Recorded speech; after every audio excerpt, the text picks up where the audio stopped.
આર્થિક સમૃદ્ધિનું સર્જન કરવા સરકાર સતત આગળ વધી રહી છે. ટેક્સટાઇલ નીતિ હેઠળ ટેક્સટાઇલ ઉદ્યોગોને પ્રોત્સાહન આપવા માટે રૂપિયા 1600 કરોડની જોગવાઈ. સૂક્ષ્મ લઘુ અને મધ્યમ કદના ઉદ્યોગોને આત્મનિર્ભર ગુજરાત નીતિ અંતર્ગત પ્રોત્સાહન આપવા રૂપિયા 1550 કરોડની જોગવાઈ. મોટા કદના ઉદ્યોગોને પ્રોત્સાહન આપવા માટે રૂપિયા 1145 કરોડની જોગવાઈ. ઔદ્યોગિક વસાહતોના ટ્રીટેડ વોટરનો નિકાલ કરવા અને માળખાકીય સગવડો વિકાસ કરી ડીપ સી પાઇપલાઇન નાખવા માટે રૂપિયા 440 કરોડની જોગવાઈ. સ્ટાર્ટઅપ પ્રવૃત્તિઓને પ્રોત્સાહન આપવા માટે યોજનાકીય કામગીરી માટે રૂપિયા 120 કરોડની જોગવાઈ. માનનીય અધ્યક્ષશ્રી, જીઆઈડીસી વસાહતોના સુદૃઢીકરણ તેમજ plug and play smart industrial park જેવા કે bulk drug park, medical device park, imitation jewellery park વિકસાવવા માટે રૂપિયા 136 કરોડની જોગવાઈ. Credit guarantee fund trust for MSME યોજના અંતર્ગત યુવા મહિલા ઉદ્યોગ સાહસિકોને તેમજ એમએસએમઈને કોલેટરલ ફ્રી લોન આપવા માટે કોર્પસ ફંડ ઊભું કરવા માટે રૂપિયા 25 કરોડની જોગવાઈ. માનનીય અધ્યક્ષશ્રી, નાના અને મધ્યમ કક્ષાના ઉદ્યોગોને સુવિધા આપવા માટે સિન્થેટિક ડાયમંડના વિકાસ માટે સેન્ટર ઓફ એક્સલન્સ સ્થાપવા રૂપિયા 7 કરોડની જોગવાઈ. કુટીર અને ગ્રામ ઉદ્યોગ પ્રભાગ વન ડિસ્ટ્રિક્ટ વન પ્રોડક્ટના લક્ષ્યના સહાય યોજના અંતર્ગત કારીગરોને સર્વાંગી વિકાસ માટેનું આયોજન. પીએમ વિશ્વકર્મા યોજના સાથે સમરૂપતા જાળવવા અને માનવ કલ્યાણ ગરિમા યોજનાને વધુ અસરકારક બનાવવાનું આયોજન. પ્રવાસન, યાત્રાધામ અને નાગરિક ઉડ્ડયન. પ્રવાસન વિભાગની વિકાસની હરણફાળને વેગવંતી બનાવવા રૂપિયા 2098 કરોડની જોગવાઈ.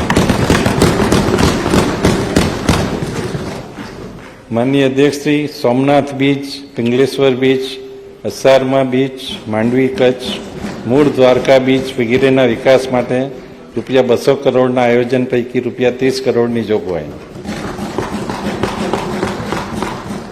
નળાબેટ સીમા દર્શન પ્રોજેક્ટની સફળતાથી પ્રાયને રાજ્યના સમુદ્ર સીમા દર્શનના વિકાસ માટે ચૌહાણ નાલા, કોરી ક્રીક વિસ્તાર વગેરે માટે રૂપિયા 145 કરોડના આયોજન પૈકી 40 કરોડની જોગવાઈ.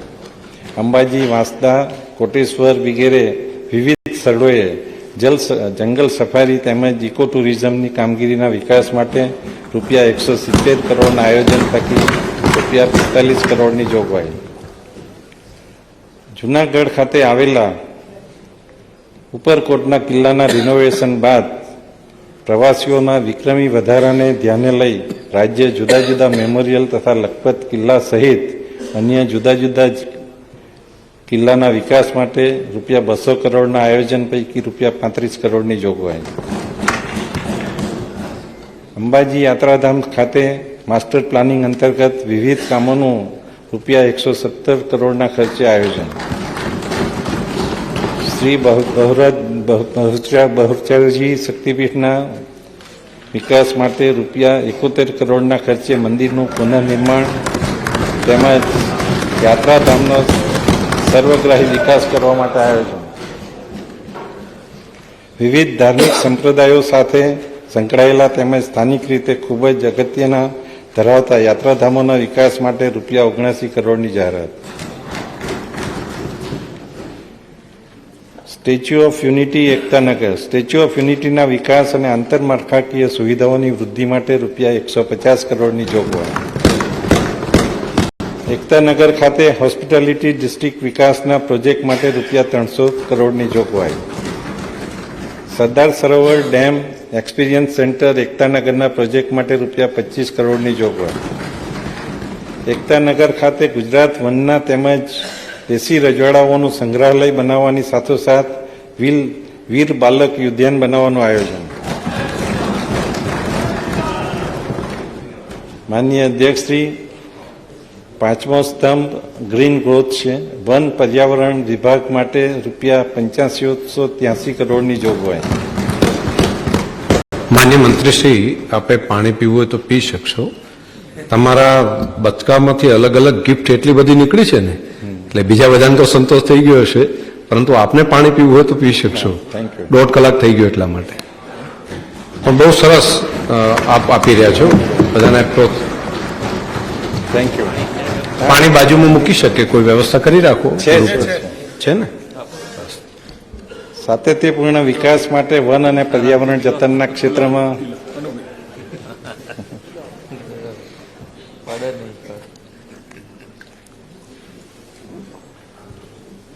સાતત્યપૂર્ણ આખા ગુજરાતને પાણી પાતા હોય ને ત્યારે મંત્રીશ્રીને પાણી ન પહોંચે એવું ન ચાલે.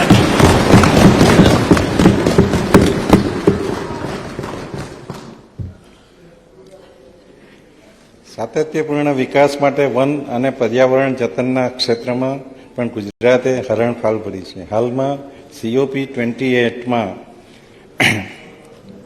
માનનીય વડાપ્રધાન શ્રી નરેન્દ્રભાઈ મોદીએ ગ્રીન ક્રેડિટ પહેલની શરૂઆત કરેલ છે. નેટ ઝીરોના લક્ષ્યાંક હાંસલ કરવા અને મિશન લાઈફ થકી પર્યાવરણને અનુરૂપ જીવનશૈલીના સિદ્ધાંતોથી પર્યાવરણનું રક્ષણ કરવા સરકાર કટિબદ્ધ છે. વનોના વિકાસ, સંરક્ષણ, સંવર્ધન અને વળતર વનીકરણની કામગીરી માટે કેમ્પા ફંડ સહિત વિવિધ કામોમાં ₹950 કરોડની જોગવાઈ. વન વિસ્તારની બહારના વિસ્તારોમાં સામાજિક વનીકરણને વેગવંતુ બનાવવા માટે ₹550 કરોડની જોગવાઈ. વન્ય પ્રાણીઓની વ્યવસ્થા અને વિકાસ માટે ₹400 કરોડની જોગવાઈ. વન વિસ્તાર વિકાસ અને ઇકો રિસ્ટોરેશન કાર્યક્રમ હેઠળ ₹185 કરોડની જોગવાઈ. બૃહદ ગીર વિસ્તારમાં વન્ય પ્રાણીઓ સાથે સહેલાણીઓને પર્યાવરણથી લગતા બીજા પાસાઓના નિદર્શન થઈ શકે અને તેમના રોકાણનો સમય વધારી સ્થાનિક રોજગારીને પ્રોત્સાહન આપવાના હેતુસર આઇકોનિક બોટેનિકલ ગાર્ડન સ્થાપવાનો નિર્ણય કરવામાં આવેલ છે, જે માટે ₹2 કરોડની જોગવાઈ. ક્લાઇમેટ ચેન્જ વિભાગ માટે ₹1163 કરોડની જોગવાઈ. રિન્યુએબલ ઉર્જા ક્ષેત્રે ગુજરાત દેશમાં મોખરાનું સ્થાન ધરાવે છે. જળવાયુ પરિવર્તન પડકારોને પહોંચી વળવા ગ્રીન એનર્જી સાથે સર્ક્યુલર ઇકોનોમી પર ભાર મૂકવામાં આવી રહેલ છે. સૌર અને પવન ઉર્જા સાથે ગ્રીન હાઇડ્રોજનને પણ વેગ આપવામાં આવશે. રૂફટોપ સોલાર યોજનાને વધારે વેગ આપી અમુક વિસ્તારોને સંપૂર્ણપણે આવરી લેવાની નેમ છે.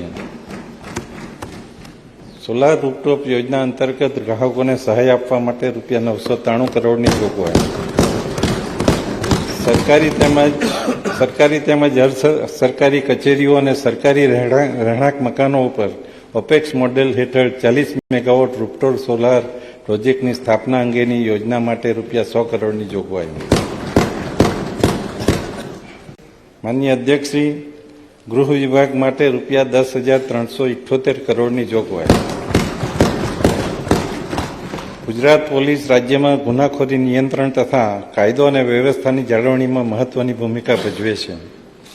શહેરોમાં CCTV કેમેરા લગાડવાની યોજના હેઠળ વિશ્વાસ પ્રોજેક્ટ માટે ₹120 કરોડની જોગવાઈ. શોધ યોજના અંતર્ગત પોલીસ સ્ટેશનને અપગ્રેડ કરવા તથા નવી જગ્યાઓ ઊભી કરવા માટે ₹69 કરોડની જોગવાઈ.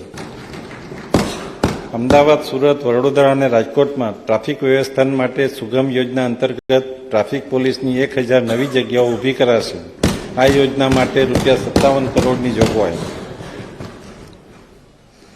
ગ્રામ્ય સુરક્ષા કવચ અંતર્ગત 200 આઉટપોસ્ટ અપગ્રેડ કરી PSI મૂકવામાં આવશે. આઉટપોસ્ટ ખાતે નવી જગ્યાઓ તેમજ માળખાકીય સગવડો માટે ₹18 કરોડની જોગવાઈ. કાયદા વિભાગ માટે કુલ 2559 કરોડની જોગવાઈ. દરેક વ્યક્તિને સુગમતાથી અને સમયસર ન્યાય મળી રહે તેવા હેતુથી ન્યાયતંત્રની વ્યવસ્થામાં વિસ્તાર કરી તેને સુદૃઢ બનાવવામાં આવશે. અદ્યતન ટેકનોલોજીના ઉપયોગથી ન્યાયતંત્રને સજ્જ બનાવવા રાજ્ય સરકાર કાર્યરત છે.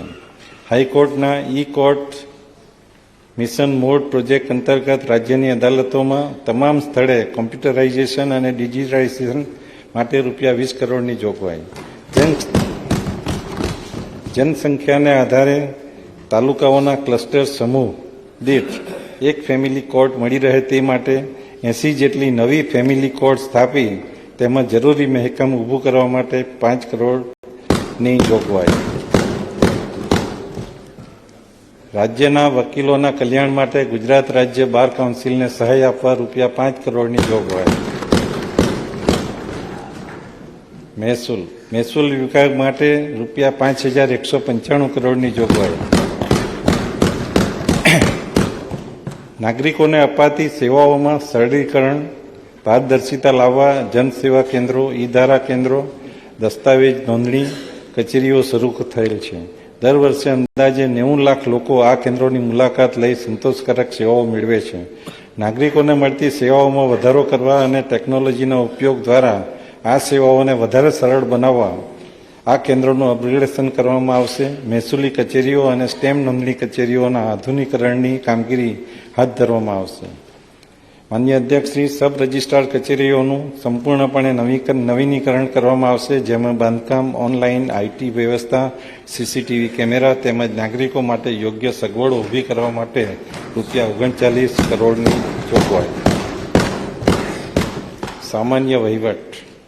સામાન્ય વહીવટ વિભાગ માટે કુલ 2239 કરોડની જોગવાઈ. ઇન્ફોર્મેશન ટેકનોલોજી, એઆઈ અને ડેટાના ઉપયોગથી વહીવટમાં પારદર્શિતા, સરળતા અને જવાબદેહી સુનિશ્ચિત કરવા વિવિધ સ્થળે ટેકનોલોજીના માધ્યમથી સુધારા કરી પરિવર્તન લાવવા અમારી સરકાર કાર્ય કરી રહી છે.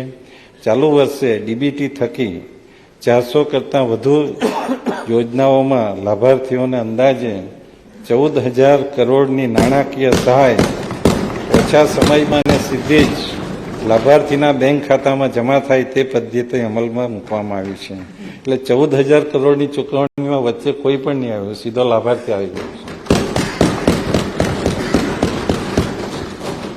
વિકેન્દ્રિત જિલ્લા આયોજન કાર્યક્રમ, એટીવીટી અને અન્ય યોજનાઓ હેઠળ સ્થાનિક જરૂરિયાતોના વિકાસના કામો માટે રૂપિયા 1310 કરોડની જોગવાઈ. માહિતી અને પ્રસારણ વિભાગ માટે કુલ 384 કરોડની જોગવાઈ. સરકાર અને પ્રજા વચ્ચેનો સંવાદ સતત ચાલુ રહે તે માટે સરકારની કલ્યાણકારી યોજનાઓ, નીતિઓ તેમજ કાર્યક્રમોની માહિતી નાગરિકો સુધી પહોંચાડવામાં આવે છે. 25 થી 60 વર્ષ વચ્ચેની વયના માન્ય પત્રકારોને સામૂહિક જૂથ વીમા યોજનાની નાણાકીય સહાયમાં કુદરતી મૃત્યુના કિસ્સામાં 1 લાખથી વધારીને 2 લાખ તથા અકસ્માત મૃત્યુના કિસ્સામાં 5 લાખથી વધારીને 10 લાખનું કવચ પૂરું પાડવામાં આવશે. હવે હું 2022-23ના વર્ષની ખરેખર આવક અને ખર્ચની સમીક્ષા હાથ ધરીશ. વર્ષ 2022-23નો હિસાબ. વર્ષ 2022-23 દરમિયાન ચોખ્ખી આવક લેવડના કારણે 899.32 કરોડની પુરાંત રહેશે એવી ધારણા સુધારેલા અંદાજમાં હતી.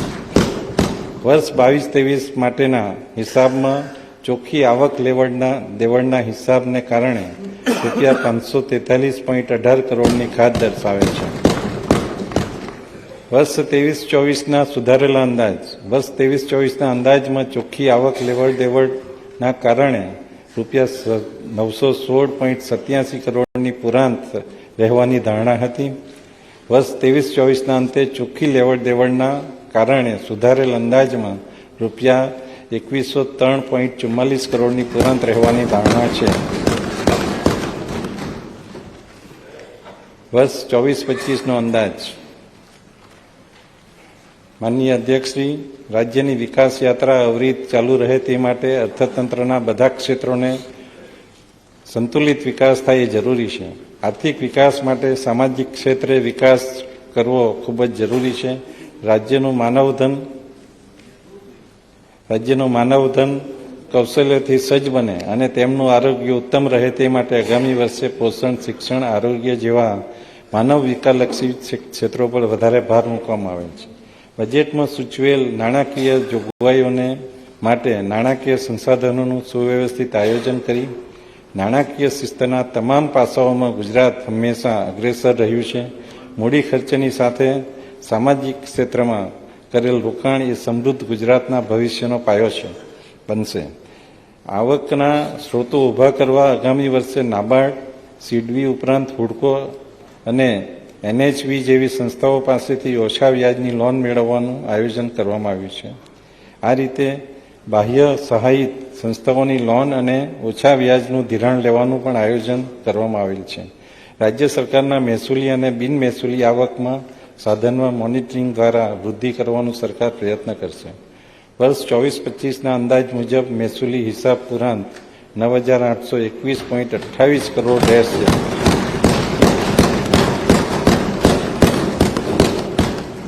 મહેસૂલી હિસાબ સાથે મૂડી હિસાબ અને ચોખ્ખો જાહેર હિસાબ ગણતરીમાં લેતા વર્ષ 24-25માં અંદાજ રૂપિયા 900.72 કરોડની પુરાંત રહેશે.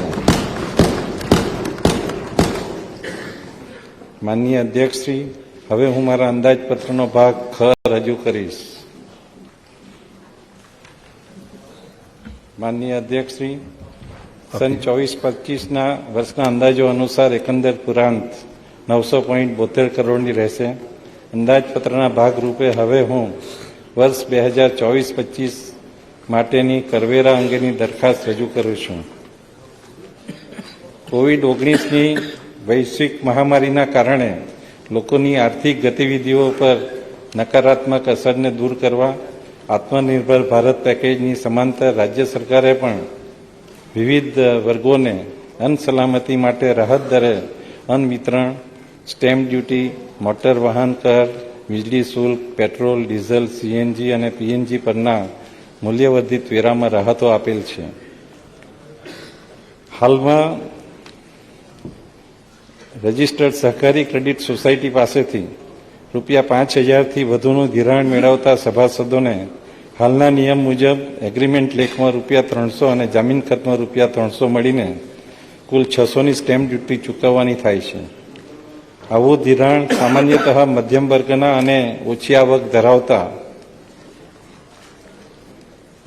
લોકો તેમના વ્યવસાય, રોજગાર અને ખેતીની પ્રવૃત્તિ માટે લેતા હોય છે.